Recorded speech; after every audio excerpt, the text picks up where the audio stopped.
ज़राकर थियाम साञा सुपेरियन से ज़राकर थियाम साञा सुपेरियन से तराकर तिर जेतरो वेल न विसरियाम अंदर रू रयाम सॼण होता थी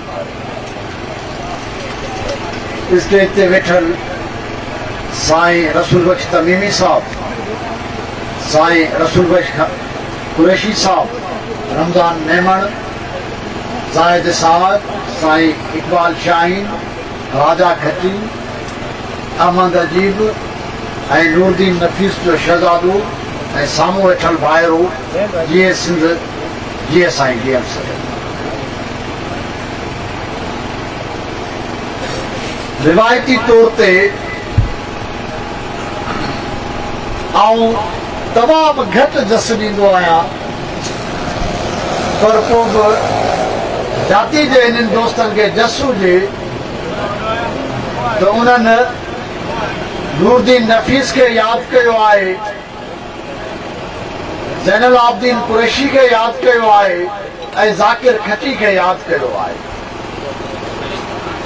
कई माण्हू अदब ऐं फ़िक्र जी दुनिया जा माण्हू हुआ, जिन मां नूरदीन त असांजा घणो सीनियर हो, जेतोणीकि उन सां मुंहिंजूं मुलाक़ातूं रहियूं, पर आउं दोस्ती जो दम नथो भरियां, पर ज़ाकिर ऐं ज़ैनुल कुरैशी जेके असांजा दोस्त हुआ।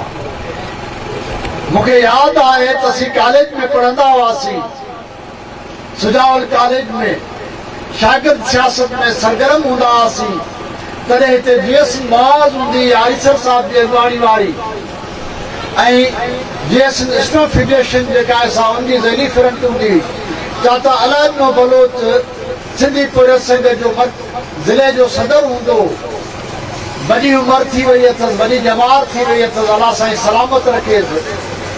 ॿिया दोस्त हूंदा हुआ, हिते मुख़्तलिफ़ दोस्त सरगर्म हूंदा, जाती असांजो घणो अचणु थींदो, ऐं पोइ असांजी रिहाइश जेका हुई सा ज़ैनुल आबिदीन वारनि वटि थींदी हुई, भाॼियूं उन्हनि वटि खाए पियूं हुयूं।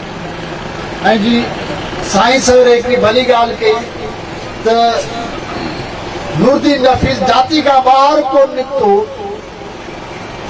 ऐं ज़ाकिर खटी जाती में रहियो कोन, सदा ई सफ़र में, पर ज़ैनुल आबिदीन जाती में बि हूंदो हो ऐं ॿाहिरि बि निकिरंदो हो। सो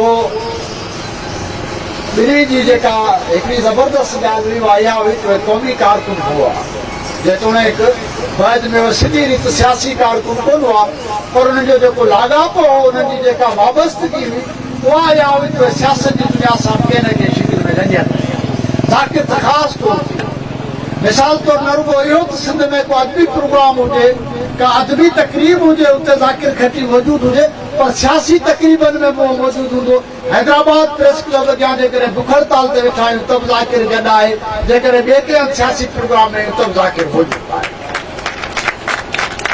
ऐं इहा हिकिड़े माण्हू जी तमामु वॾी जेको सो ॻाल्हि आहे, बल्कि उन जी क़ीमती ॻाल्हि आहे त उहो पंहिंजे वतन सां सलाड़ियल हुजे, पंहिंजे क़ौमी वजूद जे लाइ फ़िक्रमंद हुजे, पंहिंजे क़ौम जे आईंदे, ईंदड़ नसलनि जे आईंदे, उन्हनि जे जियापे बका ऐं ख़ुशहाली जे लाइ ओन रखंदो हुजे, उन्हनि जे लाइ हुजे को सो परेशान थींदो हुजे, ॻणती कंदो हुजे, उनखे बचाइण जे लाइ पंहिंजो किरदारु अदा करण जे लाइ तयारु हुजे। ऐं जेका चङी ॻाल्हि आहे उहा इहा आहे त असांजे अदीबनि वटि बि इहा शइ जेका आहे सा मिले थी। ऐं रुगो इहो न त नूरदीन रुमानवी शाइर हो, रुमानवी शाइरी त यकीनन सॼी दुनिया खे वणे थी। कंहिं चयो त जेकॾहिं दुनिया में सभिनी खां वधीक वणंदड़ शाइरी आहे त उहा रुमानवी शाइरी आहे। रुमानवी शाइरी में उहा शाइरी जेका विछोड़े ते आहे, जेका उदासी ते आहे, जेका महबूब जे ग़म ऐं ॻाराणे में ॻरण जे बारे में भेटाई खां बि रहियो न थियो। उन बि चयो नओं ॾींहुं लॻोसि करे ॻाल्हियूं करे, मोहबत में माण्हू ॻरंदो बि आहे, ॻाल्हियूं बि कंदो आहे। ऐं पोइ ज़ाकिर भले ईअं चवंदो हुजे त मुंहिंजी मंशा ते जे हली त भटकण खां बची पई सैर नौजवान ॾाढो ख़ूबसूरत शेर पढ़ियो, पर महबूब मगरूर गुरूर जे विच पलथी मार ते बह गए, जिन्हें कोई एहसास विश्वास की बेक़दरी दे विच रह गए। सो महबूब बेक़दरा थींदा आहिनि। विश्वास घटि कंदा आहिनि, अहसास घटि कंदा आहिनि ऐं उहे जेके ॻणितियूं ऐं ॻाराणा ॾेई छॾींदा आहिनि। भिटाई खे बि चवणो पइजे त नओं ॾींहुं लॻोसि ॻरे ई ॻाल्हियूं, नओं ॾींहुं लॻोसि ॻरे ई ॻाल्हियूं करे ओरींदे अट ते किरी यादि पयोसि पाओ पट किरियोसि त हथ उॾाई पए। वीचारनि में ख़्यालनि में महबूब जे तसवर में माण्हू खे कमु विसरी वञे, काज विसरी वञे, जंहिं हाज में माण्हू लॻो पियो हुजे उहा बि विसरी वञे, हथ हलंदो हुजे अजायो हलंदो हुजे पाउ जेको सो पट किरी पियो हुजे ऐं ॾापो जेको सो न थींदो। ऐं कीअं आतण वञाणे जे मुंहिंजो चरखो चयो न करे, हथ करायो आङुरियूं मोड़ियो सभु मञाणी भेनर, मुंहिंजो चरखो चयो न करे। सो महबूबनि जी यादि जेका आहे उहा इहे थींदी आहे। ऐं जेके माण्हू असांजे महबूबनि जी दुनिया तमामु वॾी वसी आहे। जेके माण्हू पंहिंजे वतन जी ॻाल्हि था कनि, जेके माण्हू पंहिंजे वतन जे लाइ को पोरियो था कनि, हितां खणी हुत जिन रखियोसीं रसियूं, हिताई थियो हितां खणी हुत जिन रखियोसीं रसियूं, साजन सूह सुरत विखाई वेझो। त जेको माण्हू पोरियो थो करे पंहिंजे वतन जे लाइ, पंहिंजी क़ौम जे लाइ, पंहिंजे देश जे लाइ, उहो बि असांजो महबूब। आरिसा साहिबु चयो त जेके माण्हू दुनिया जी कंहिं बि कुंड में पंहिंजे वतन जे लाइ विढ़नि था, जिन ते असांजी पहुच कान्हे उन्हनि ते असांजा सलाम पहुचाए छो। ऐं जेके माण्हू जिन ते असांजी पहुच बि हुजे, जिन खे असां ॾिसंदा बि हुजूं, जिन खे असां सुञाणंदा बि हुजूं, असांजा महबूब थी कोन।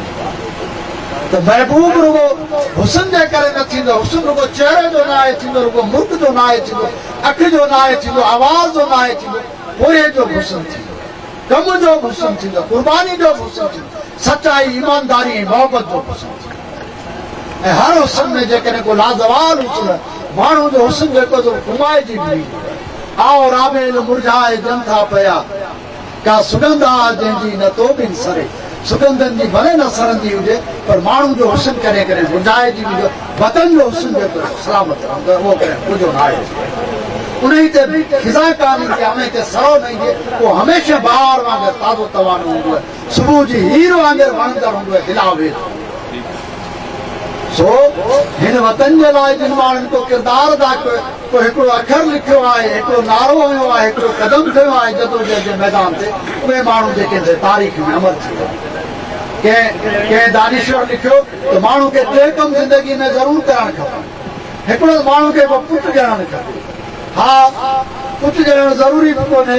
मिसाल तौरु हिकिड़ो अहिड़ो माण्हू बि आहे असां वटि जंहिं को बि पुटु कोन ॼणियो, रुगो हिकिड़ो किताबु लिखियो आहे, पर उहो तारीख़ जो अज़ीम तरीन इंसान। किताब हिकिड़ो हिटाई पुटु कोन ॼणियो, का धीउ कान ॼणी, रुगो हिकिड़ो किताब जेको सो तख़लीक़ कयो, उन खे जनमु ॾिनो, तारीख़ जो अज़ीम तरीन माण्हू। त कंहिं चयो त हिकिड़ो पुटु माण्हू खे ॼणणु खपे, हिकिड़ो किताब ज़रूरु लिखणु खपे, हिकिड़ो वण लॻाइणु। वण लॻाइणु जेको चइबो आहे सदका जारिया आहे। इक़बाल शाहीन साईं रसूल खे सदका जारिया वारी ॻाल्हि जेका असां घणी वणंदी, असीं चवंदा माण्हू जी ज़िंदगी सदका जारिया आहे, जेकॾहिं हुन में माण्हू का मोहबत ज़री रखे थो। सो वण लॻाइणु जेको आहे उहो बि माण्हू पंहिंजो पूरो पंहिंजे ईंदड़ नसलनि ॾांहुं जेको आहे सो मुंतक़िल थो करे।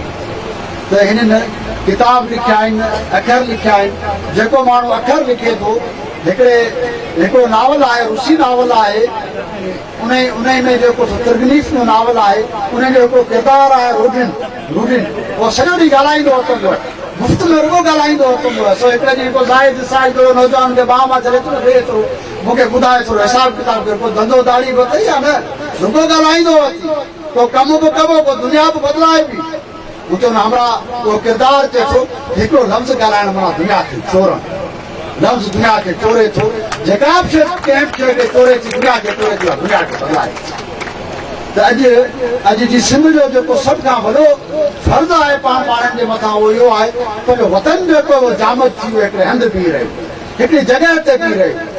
1947 खां वठी जेका गुलामी पंहिंजी ज़िंदगी ते बणिजी लाॻी थी वई आहे, उन ई गुलामी मां निजात जे लाइ पाण खे पंहिंजे वतन खे चोरणो आहे, अॻिते वठी हलणो आहे, तारीख़ साज़ी जो अमल करणो आहे, गुलामी खे धारियुनि खे या धारियुनि जेको ग़लबो आहे उनखे शिकस्त ॾियणी आहे। पाण पंहिंजे वतन जा मालिक थींदासीं, पाण पंहिंजे वतन जा वारिस आहियूं, उन्हनि जी सियासी मालिकी कंदासीं, पंहिंजो वतन आज़ादु हूंदो, पंहिंजा ईंदड़ नस्ल, पंहिंजो क़ौमी वजूद, पंहिंजो क़ौमी तशख़ुस उहो बची वेंदो।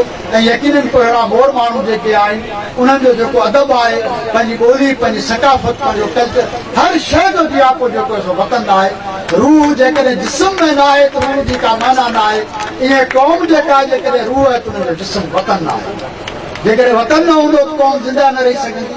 सो अचो त पंहिंजनि उन्हनि समूरनि माण्हुनि खे जिन पंहिंजे वतन जे लाइ कुझु लिखियो, कुझु ॻायो, को किरदारु अदा कयो, उन्हनि खे यादि करियूं। उन्हनि खे यादि करे पंहिंजे वतन जे जियापे, बचाव ऐं मुस्तक़बिल जे लाइ पंहिंजी जदोजहद जेका उहा जारी रखूं। यकीन ॼाणो त मुस्तक़बिल पंहिंजो आहे, जो तारीख़ चए थी। क़ुर चए थो त अॼु जेको हेठि आहे उहो सुभाणे मथे अचिणो आहे। अॼु जेको मथे आहे उहो हेठि अचिणो आहे, जेको अॼु हेठि आहे उहो सुभाणे मथे बि अचिणो आहे। त जेके ताक़तवर आहिनि, जेके सगार आहिनि, उहे समूरा ज़ालिम जेके सुभाणे हेठि अचिणा आहिनि। तब्दीली जेको सो काइनाती सूल आहे, तब्दीली जे अमल खे केरु रोके न आहे सघंदो। तंहिंजे करे मज़लूम ऐं महकूम जेके से आख़िरी फातह थींदा आहिनि। यकीन ॼाणो फतह पंहिंजी आहे, शर्त रुॻो इहो आहे पंहिंजे वतन सां मोहबत जेका आहे इहो ॿूटो मुरझाइजणु न खपे, या ख़ुशबू जेका आहे झकी न थियणु खपे। पंहिंजे वतन सां मोहबत कंदासीं, मोहबत अज़ली अबदी फातह थींदी आहे। उहा हर ॻाल्हि जेके नंबर खे शिकस्त ॾेई सघंदी आहे। तव्हां सभिनी दोस्तनि